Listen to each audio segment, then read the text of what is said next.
अस्सलाम वालेकुम students. English learning के साथ प्रोफेसर आमिर अफजल आपके सामने। हमारा आज का जो टॉपिक है ये एक बहुत ज़्यादा डिस्कस होने वाला, बहुत ज़्यादा इम्पॉर्टेंट हमारी लर्निंग में, डे टू डे यूसेज में, हमारी एकेडमिक लाइफ में, हमारे एकेडमिक सेक्टर में, हमारी एजुकेशन में, हर जगह इसकी बहुत ज़्यादा इम्पॉर्टेंस है, बहुत ज़्यादा सिग्निफिकेंस है। सबसे ज़्यादा मेरा ख़्याल है कि इसी पे डिस्कशन होती है हमारे यहाँ। एक रादर एक कंट्रोवर्सी भी है कि इंग्लिश लैंग्वेज जो है उसकी जो स्पीकिंग है वो इम्प्रूव कैसे की जाए। इंग्लिश लैंग्वेज बज़ाते ख़ुद बड़ी इम्पॉर्टेंट लैंग्वेज है। हमारा आज की सारी एजुकेशन इसी में है, हमारा मीडियम ऑफ इंस्ट्रक्शन भी इंग्लिश है। बट इसमें बहुत सारी आरा पाई जाती हैं, बहुत सारी ओपिनियंस हैं। कुछ लोग ये समझते हैं कि हमारे यहाँ ये भी एक स्टैंडर्ड है कि जिस शख्स को पढ़ा लिखा हो और उसको इंग्लिश बोलनी ना आती हो तो हम उसको एजुकेटेड भी नहीं समझते। ये एक ख़ास हद तक बात मानी जा सकती है कि इंग्लिश जो है वो आपको नहीं आती, बट एवरीवेयर अगर आप ये कहेंगे कि इंग्लिश के बग़ैर आपका गुजारा हो जाएगा तो ये एक मुश्किल बात है आजकल के दौर में। आपकी कम्युनिकेशन, आपकी स्पोकन लैंग्वेज में जो आज की हमारा जो टॉपिक है ये हम सिर्फ स्पोकन या स्पीकिंग के हवाले से बात करेंगे। तो आप चाहे जितना मर्ज़ी पढ़ लिख जाएं, आप कोई भी एग्ज़ाम दें, आप कहीं भी इंटरव्यू के लिए जाएं, आप कहीं डिस्कशन में हिस्सा लें, आप कहीं भी आप प्रेजेंट करें तो आपको इंग्लिश लैंग्वेज आनी चाहिए। एक बड़ा सवाल ये पूछा जाता है जी कि whatsoever I am presenting before you it is most often presented in half in Urdu और more than half in Urdu, बाकी लैंग्वेज इंग्लिश होती है। तो मेरा ज़ाती ख़्याल ये है, बहुत सारे लोग मुझसे एग्री भी करेंगे, डिसएग्री भी कर सकते हैं। वो एग्री इस बात पे करेंगे कि हमारे लिए सबसे important cheese in educational sector या एज अ टीचर या एज अ लर्नर हमारे लिए ज़्यादा इम्पॉर्टेंट हमारी कम्युनिकेशन है। नॉलेज जो है वो सेकेंडरी चीज़ है।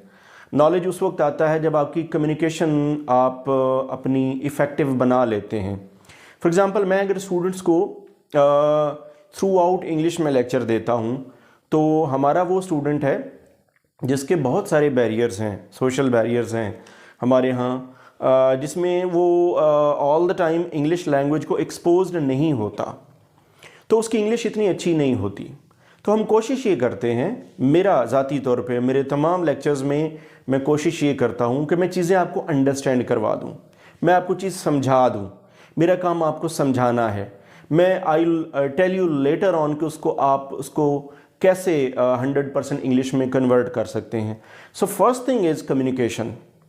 पहली चीज़ अपने माइंड में रखिए कि हमारा जो टॉपिक है या जो हमारे जहन में कंसिडरेशन होनी चाहिए वो ये होनी चाहिए कि हम कम्युनिकेट तो करें एटलीस्ट लोगों के साथ। हम जो बात कहना चाह रहे हैं वो दूसरों को समझ में आए, वो चाहे किसी भी लैंग्वेज में हो, वो चाहे आप उर्दू में बोलें, चाहे पंजाबी में बोलें, अपनी नेटिव लैंग्वेज में बोलें। तो पहले आप अंडरस्टैंडिंग डेवलप करें, अंडरस्टैंडिंग के बाद आप अपनी लैंग्वेज को इम्प्रूव कर सकते हैं। एक बात कम्युनिकेशन के हवाले से। दूसरी चीज़, लैंग्वेज अगर एक तरफ नॉलेज है तो दूसरी तरफ ये नॉलेज से ज़्यादा एक स्किल है। याद रखिएगा कि स्किल वो होती है जो प्रैक्टिस के साथ मास्टर की जा सकती है, जिसके बारे में पढ़ा जाता है, जिसके बारे में सीखा जाता है, and with the help of much practice you may master the language, any skill. Language में हम ज़्यादातर 4 लैंग्वेज स्किल्स की बात करते हैं, जिसमें आपके पास लिसनिंग है, उसमें स्पीकिंग है, रीडिंग और राइटिंग है। तो हर लैंग्वेज जो है, हर लैंग्वेज स्किल्स जो है, हर लैंग्वेज स्किल आपकी प्रैक्टिस के साथ आपकी बेहतर हो सकती है। बट इनिशियली आपको क्या चीज़ समझनी है, आपने कम्युनिकेट करना समझना है। सो मेरा जो आज का लेक्चर है, जो हमारी आज की डिस्कशन है, इसमें मैं आपको एज पाकिस्तानी समझ के, पाकिस्तानी सोसाइटी का रहने वाला समझ के, पाकिस्तानी स्टूडेंट समझ के, और ख़ास तौर पे वो स्टूडेंट जो उर्दू मीडियम में पढ़ा हुआ होता है, राउंड द क्लॉक वो मोस्ट ऑफन ही लिव्स इन अ कम्युनिटी के जहाँ इंग्लिश नहीं बोली जाती, और इंग्लिश समझी भी नहीं जाती, तो वो उस कम्युनिटी में रहते हुए अपनी इंग्लिश स्पीकिंग कैसे बेहतर कर सकता है। I have in fact short listed in only 10 tips to improve your speaking skill. 10 tips to improve your speaking skill. Speaking skill means speaking skill in English. Right. So we start our discussion. Very first point, very valid point is that you have to become a good listener. Be a listener. First of all, you have to be a listener. When I say listener, what does it mean listening? Listening means you have to be an attentive and a very good listener. Good listener in the sense, attentive listener in the sense कि जो बहुत ज़्यादा practice करता है listening की.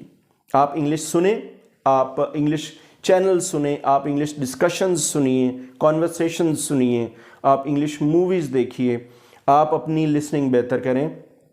आप एक ऐसी इन्वायरमेंट में आप चीज़ें सुने, आप टेप रिकॉर्डर से सुन सकते हैं, आप आजकल आपके पास हैंड फ्री आप उसके साथ सुन सकते हैं, आप वेबसाइट्स हैं, मूवीज़ हैं, आपके पास डिस्कशंस हैं, बहुत सारे फोरम हैं, पूरा मीडिया, पूरा social media is available to you. तो आप पहले स्टेप के तौर पे कोशिश कीजिए कि आप अपनी लिसनिंग बेहतर कीजिए. विदाउट लिसनिंग आप अपनी स्पीकिंग बेहतर नहीं कर सकते. लास्ट टाइम याद होगा इससे पहले कि एक लेक्चर में मैं बता चुका हूँ कि if you want to become a good speaker first you have to become a good listener. तो लिसनिंग की प्रैक्टिस करें. लिसनिंग से आप वर्ड्स का पैटर्न, वर्ड्स का प्रोनाउंसिएशन, अल्फाज की अदायगी, पॉजेज, उसमें ये सारी चीज़ें आप अंडरस्टैंड कर सकेंगे. ओनली देन आप इसको प्रैक्टिस कर सकते हैं. सो पहले स्टेप के तौर पे you have to become a good listener, number 1. Secondly, what is our dilemma? हम अपनी नेटिव लैंग्वेज में सोचते हैं. पहले हम अपनी पंजाबी में सोचते हैं, पश्तो में सोचते हैं, सिंधी में सोचते हैं, फिर हम उसको उर्दू में ट्रांसलेट करते हैं. ये हमारा एक डायलेमा है, हमारी एक, आप कह लें, हमारा कल्चर है. And then we translate into English. तो आपने कोशिश ये करनी है कि जैसे मैंने आपको लिंक किया लिसनिंग के साथ, लिसनिंग के बाद जो कुछ भी आपने सोचना है, for example you are thinking about your daily routine, even you are thinking about your profession, you are thinking about your family, you are thinking about your friends, you are thinking about any assignment, कोई मुल्की हालात, international politics, whatsoever you are thinking, आप कोशिश कीजिए कि you have to think in English. आप English में practice कीजिए. हम उर्दू पंजाबी में सोचते हैं, हम इंग्लिश में उसको सोचना शुरू कर दें. तो जब हम इंग्लिश में सोचना शुरू कर देंगे, means if I only practice, मैं आपकी हेल्प के लिए बता देता हूँ, हम डेली रूटीन की बात करते हैं कि मैंने सुबह उठना है और मैंने कॉलेज जाना है और मैंने पढ़ना है, वापस आना है, these are my activities. So instead of thinking in Urdu and Punjabi, you must think I have to get up early in the morning at 7 o'clock or 6 o'clock. I have to, or even before that, I have to offer my prayer. Then I have to prepare myself for my college. I have to attend such and such classes. Such and such teacher would come. Such and such assignments have been given to me. So these are my assignments. I have to come back. So try to think your daily routine और आपकी family या जो बाकी मैंने आपको activities बताई उसको आप इंग्लिश में कन्वर्ट करते जाएं और बिल्कुल सिंपलेस्ट से शुरू करें. ये आज की इस डिस्कशन का ये की पॉइंट है कि you have to start from simple and then move on to the complex. So simple routine से शुरू कीजिए और try to think in English. Number 2. Third tip is learn simple words of daily use in English. बड़ी important चीज़ जो हम शायद ignore कर देते हैं या हम बहुत ज़्यादा फोकस नहीं करते या हम बहुत ज़्यादा, आप कह लें कि हम बॉदर नहीं करते. आपके पास इर्द गिर्द डेली रूटीन में यूजेज की चीज़ें हैं. For example, I am surrounding in a room, there is white board, there is a marker, there is a mobile, there is something else like chairs हैं. आप अपने घर में रहते हैं, आपका टीवी है, आपकी एलसीडी है, आपकी डेली रूटीन की खाने पीने की आपकी चीज़ें हैं, वेजिटेबल्स हैं, आपका मीट है. तो आप कोशिश कीजिए कि जो सिंपल आपके इर्द गिर्द जितनी चीज़ें नज़र आती हैं आप उनकी एक लिस्ट बनाइए. आप अपनी वोकेबलरी यूँ बिल्ड करेंगे. Simple words of daily usages, खाने पीने की चीज़ें, पहनने की चीज़ें, जहाँ आप रहते हैं वो सारी चीज़ें. So try to make a list. You may take 1 day, 2 days, 3 days, एक वीक ले लें, 10 दिन ले लें, उसमें आप लिस्ट बना लें और फिर उस लिस्ट को अपनी इस थिंकिंग के अंदर लेके जाएं कि आपने ये जो सिंपल वर्ड्स आपने बनाए, एक लिस्ट बनाई, उसको थोड़ा सा याद किया, फिर आप अपनी उस लिस्ट में लेके जाएं, अपनी उस आप थिंकिंग में लेके जाएं, तो आहिस्ता आहिस्ता आपकी थिंकिंग इंग्लिश में बनती चली जाएगी। पहला तीसरा पॉइंट और पहला step towards building up your vocabulary में ये पहला पॉइंट। दूसरा point social English. Social English में you have to keep it in mind कि आपने दूसरों को मिलना कैसे है, आप मिलते कैसे हैं, आप सलाम कैसे करते हैं, आप दूसरों से गुफ्तगू कैसे करते हैं, गुफ्तगू में आपकी बारी आती है तो आप कैसे बात स्टार्ट कैसे करते हैं, आप दूसरे से एग्री कैसे करते हैं, आप दूसरे से डिसएग्री कैसे करते हैं, आप ह्यूमर कैसे क्रिएट करते हैं।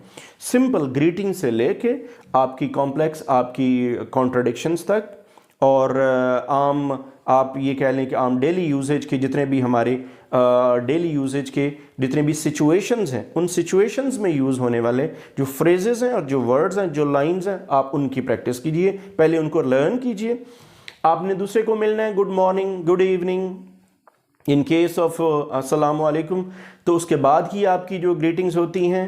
कन्वर्सेशन आपकी क्लासरूम है, यू आर अ टीचर और यू आर अ स्टूडेंट, तो या आपकी वर्क प्लेस है, तो वहाँ कौन कौन से ऐसे कुछ सेंटेंसेस होते हैं जो बोले जाते हैं, तो आप पहले उनको लर्न कीजिए। बिल्कुल जैसे वो लिस्ट बनाई उसी तरह की एक लिस्ट ये बनाइए।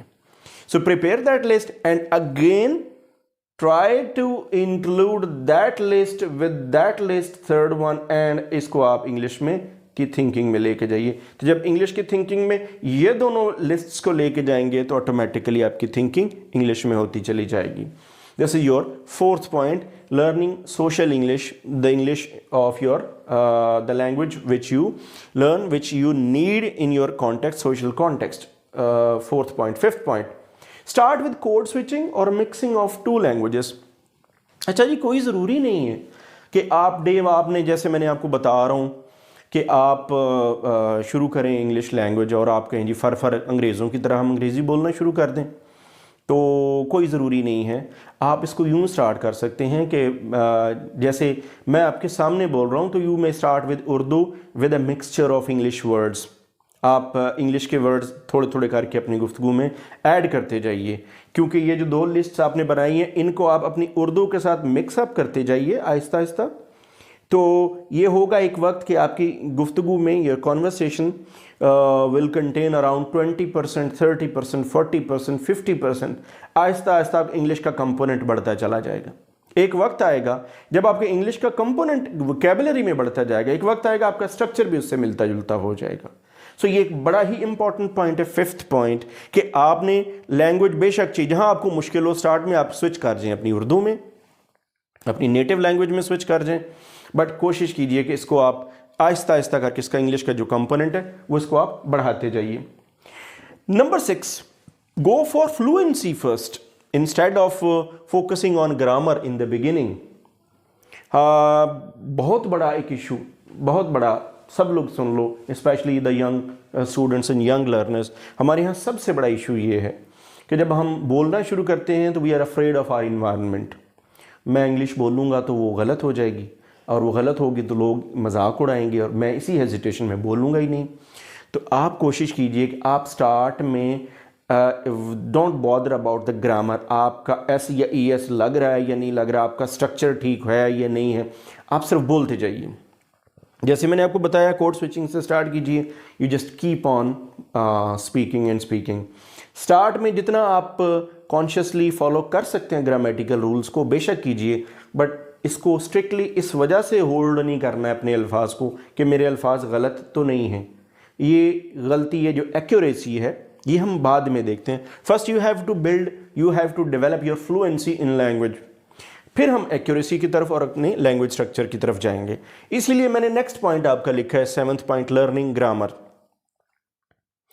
वेल अगेन इंग्लिश में ना ये एक बहुत बड़ा क्वेश्चन है जी, ग्रामर आनी चाहिए नहीं आनी चाहिए, बोलने में ग्रामर ठीक होनी चाहिए। देखिए जी, ग्रामर आप वेदर यू आर राइटिंग और यू आर स्पीकिंग, आपका सेंटेंस का स्ट्रक्चर ठीक होना चाहिए। आप you must write correct English, you must speak correct English. अगर आपकी स्टार्ट में नहीं ठीक, यू मे टेक टाइम, आप थोड़ा थोड़ा करके आहिस्ता आहिस्ता एक एक पार्ट ऑफ स्पीच करके जस्ट थोड़ा थोड़ा पीसेस में, you may take 1 month, you may take 2 months, 3 months. I guess what I have learned through experience, grammar is not a matter of what you call, it's not that much difficult कि इसको याद करना कोई मसला है.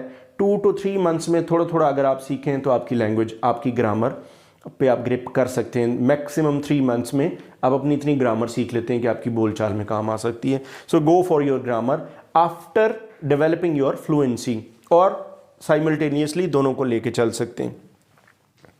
Learn pronunciation skills. Pronunciation important. Pronunciation भी again कोई बहुत बुनियादी चीज़ नहीं है, ये सेकेंडरी चीज़ है. प्रोनाउंसिएशन के बारे में अब तो लिंग्विस्ट्स भी ये कहते हैं कि जो pronunciation it varies from person to person. अब तो इंग्लिश की वैरायटीज़ हैं, पाकिस्तानी इंग्लिश और इंडियन इंग्लिश और है. अब हम फर गोरे की तरह ब्रिटिश इंग्लिश बोलने की कोशिश ना करें. You may go on with Pakistani English. Pakistani English बजाते खुद एक वैरायटी है. प्रोनाउंसिएशन का सिर्फ ये इतना करें कि आपको जब आप लिसनिंग करेंगे, गो टू द पॉइंट 1, जब जिसकी मैंने बात की थी कि you have to become a good listener. Listening में भी एक इशू ये होता है कि हमें साउंड्स का नॉलेज नहीं होता. कोशिश कीजिए जब आप लैंग्वेज लर्निंग में आ जाएं तो साउंड्स का knowledge at a later stage ज़रूर सीखिए. कॉन्सोनेंट्स, वाउल साउंड्स अगर आप साइमल्टेनियसली या at a later stage sounds का आप नॉलेज ले लेते हैं, जो 44 साउंड्स है या जो आप उसमें एक राइज साउंड्स हैं इंग्लिश फोनेटिक्स में, तो वो साउंड्स और उनकी प्रैक्टिस कीजिए. जब आप प्रैक्टिस करेंगे तो वो आपको आहिस्ता आहिस्ता थोड़ा थोड़ा आप अपनी गुफ्तगू में इसको यूजेज के साथ मास्टर कर सकते हैं, उसमें परफेक्शन ला सकते हैं. प्रोनाउंसिएशन स्किल्स में उसमें स्ट्रेस आ जाएगा, उसमें आप स्ट्रेस्ड वर्ड कैसे होता है, अनस्ट्रेस्ड कैसे होता है, इंटोनेशन पैटर्न्स कौन से होते हैं, तो वो सारे इसमें थोड़े थोड़े आप सीख सकते हैं. अच्छा जी, अब आखिरी जो 2 पॉइंट हैं उनका ताल्लुक इस पूरे फिनोमिना के शायद सबसे बड़े पॉइंट या सबसे बड़े एलिमेंट के साथ है कि जब ये सारी चीज़ें सीख ली तो जो सबसे बड़ा एलिमेंट या सबसे बड़ा पॉइंट लिसनिंग स्पीकिंग इंग्लिश में है वो है इसकी प्रैक्टिस. जब ये सारा कुछ सीख लें तो बोलें कैसे? तो बोलने के लिए सबसे पहले आप प्रैक्टिस कर सकते हैं कि आप अपने आप से बातें करें. आप मिरर का सहारा ले सकते हैं. आप मिरर के सामने खड़े हो जाएं. मिरर के सामने खड़े होके यू मे टेक क्वेश्चंस और you may practice your language. आप आईने के सामने खड़े होके तो अपनी लैंग्वेज जो है वो प्रैक्टिस कर सकते हैं. क्वेश्चन बनाइए, क्वेश्चन के आंसर्स दीजिए. अपना जो नॉन वर्बल आप कम्युनिकेशन है, आपके जेस्चर्स हैं, आपके जो फेशियल एक्सप्रेशंस हैं वो नोट कीजिए. तो आप इनिशियली अपने आप अकेले बैठ के और उसके बाद मिरर के साथ you may take 1 week 2 weeks, तो आपकी थोड़ी प्रैक्टिस हो जाएगी. और उसके बाद फिर आपको जब आपकी थोड़ी प्रैक्टिस हो जाएगी then you may go on for to find a partner is again very important. इस लैंग्वेज इस फिनोमिना या इस एक्टिविटी का सबसे इम्पॉर्टेंट पार्ट है एंड पे पार्टनर. आपका कोई एक ऐसा स्पीकिंग पार्टनर हो with whom you can go for practice. आपने ये जितना कुछ सीखा है, जैसे मैंने आपको वोकेबलरी की बात बताई, जैसे मैंने आपको अल्फाज वोकेबलरी और उसके बाद आपकी थिंकिंग और आपका स्ट्रक्चर और आपकी ग्रामर और आपका प्रोनाउंसिएशन, ये सारी चीज़ें फिर आप जो प्रैक्टिस करेंगे तो वो आप करेंगे अपने किसी पार्टनर के साथ. मिल जाए बड़ी अच्छी बात है. समटाइम्स आप बहुत फॉर्चुनेट होंगे, आपके पास एक से ज़्यादा पार्टनर मिल सकते हैं, या ये भी हो सकता है कि आपको कोई क्लास मिल जाए, फ्रेंड्स का ग्रुप मिल जाए, फैमिली इवन मिल जाए. क्लास आपकी सबसे इम्पॉर्टेंट है. स्टूडेंट्स के लिए सबसे बेस्ट फोरम जो सीखने का होता है वो क्लास होता है. तो ये बात याद रखिएगा. क्लास अगर आप स्किप कर गए लर्निंग में तो फिर आपके लिए बाद में सीखना थोड़ा मुश्किल हो जाएगा. सो फाइंड अ पार्टनर और find your class and practice your language there while facing to your class and talking to your friends and fellows. And last but not the least, मैं थोड़ा सा हिंट दे चुका हूँ, only practice makes you perfect. इन सारी चीज़ें एक तरफ और आपकी लगातार प्रैक्टिस एक तरफ. आप अपनी पूरी प्रैक्टिस कीजिए. जो लोग आइल्स वगैरह या बाकी जो एग्ज़ाम्स वगैरह टेस्ट्स वगैरह पास करते हैं वो भी जो उनकी उनके पीछे जो कामयाबी का राज होता है या जो अच्छे स्पीकर्स हैं, ये कोई एक दिन में नहीं बन जाते. No one is 100% correct on the day one. No one is 100% initially beginning में कोई भी इतना फ्लुएंट नहीं होता, इतना एक्सपर्ट नहीं होता लैंग्वेज में. So you may take time. इन सारे जो टिप्स आपके सामने रखे हैं मैंने 10 टिप्स, ये मैंने नैरो डाउन करके रखे हैं. इसमें कुछ और चीज़ें शामिल हो सकती हैं. You may use and manipulate some other points according to your environment and your circumstances. तो आप उनको यूज़ करके अपनी प्रैक्टिस जो है वो अपनी जारी रखिए. प्रैक्टिस आपको आपके आर्ट में परफेक्शन देगी. आई होप इन टिप्स को अगर आप फॉलो करेंगे तो आपकी जो लैंग्वेज है, जो आपकी जो स्पीकिंग जो पावर है वो इंशाल्लाह इन्हांस हो जाएगी. I wish you best of luck for your life. Thanks for watching.